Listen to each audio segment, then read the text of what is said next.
तो मैं ये बता रहा था कि पति अपने पत्नी के कॉल रिकॉर्ड से लोकेशन को ट्रेस न करे, ये ब्रीच ऑफ प्राइवेसी माना जाएगा। ये एक में कहा गया। दूसरे केस की रिमार्क में कहते हैं कि पत्नी ऐसा कर सकती है। तो इसका अर्थ क्या है? आप उसको सीधे सीधे उस मानसिकता से ग्रस्त करके ढकेल रहे हैं उसकी ओर। संपत्ति का बंटवारा देख लो, एसटी एससी पर हिंदू सक्सेशन एक्ट के आधार पर लागू नहीं होगा। आपने खुद ही उसको हिंदू से अलग कर दिया। कर्नाटक की सरकार तुरंत कहती है कोई बात नहीं, बौद्ध बन जाओ तो सारे लोग को हम एससी दर्जा दे देंगे, 2A आरक्षण 15% दे देंगे, मुसलमानों को 2B के तहत 4% आरक्षण दे देंगे। तो आप खुद उसको प्रमोट कर रहे हैं और उसको क्या पढ़ाएंगे कि ब्राह्मणों ने तुम्हारे साथ अत्याचार किया, ये पढ़ाएंगे आप। तो ये देशद्रोह नहीं है तो क्या संविधान जलाना देशद्रोह हो गया? ये देशद्रोह है, ये मैनिपुलेशन करना देशद्रोह है।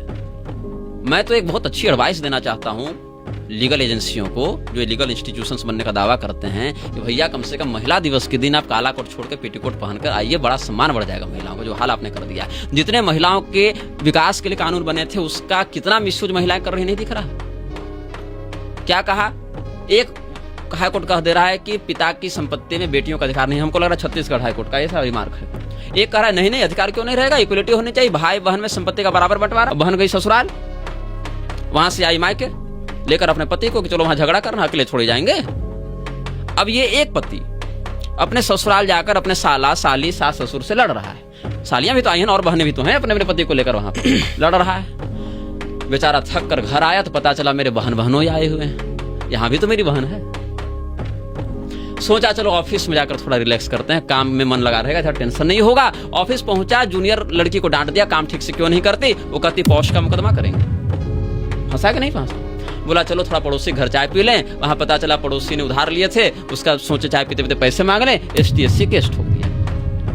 जज साहब के पास गया, बोला जज साहब ऐसी समस्या है। जज साहब ने कहा कि अगर तुम भिखारी भी हो तो अपनी पत्नी को कितनी एलिमनी तुमको देनी पड़ेगी, क्योंकि तब तक पत्नी ने कहा कि आप मेरे वहां पर ऐसा मेरे अनुकूल काम नहीं किया, पर हम डाइवोर्स का भी केस ठोकेंगे, दहेज प्रताड़ना का भी ठोकेंगे, कहां कहां बचिएगा। इसलिए हमने कहा लात खाने का काम करोगे लात खाओगे, और क्या बोला था मैंने, गाली खाने का काम करोगे तो गाली खाओगे। इसी से केस हुआ है क्या आपके लखनऊ में? न पता नहीं, मैंने पूरी पिटीशन अभी पढ़ी नहीं है। पिटीशन मेरे पिताजी को आज की डेट में पिताजी को पिटीशन रिसीव हुई है, अभी तो हम यहीं पर हैं। अब मैं कल पहुंचूं घर, मतलब रांची कल पहुंचूं, फिर परसों गांव जाऊं। सेम डे तो जाना संभव नहीं है ना, इतनी दूर है। फिर वो पिटीशन लूं, फिर उसको पढ़ूं, तब जवाब दायर करूं। तो बस्ती में एक आपके खिलाफ वारंट भी जारी हुआ है, अरेस्ट वारंट। सारे नाटक हैं, बस तमाशा है।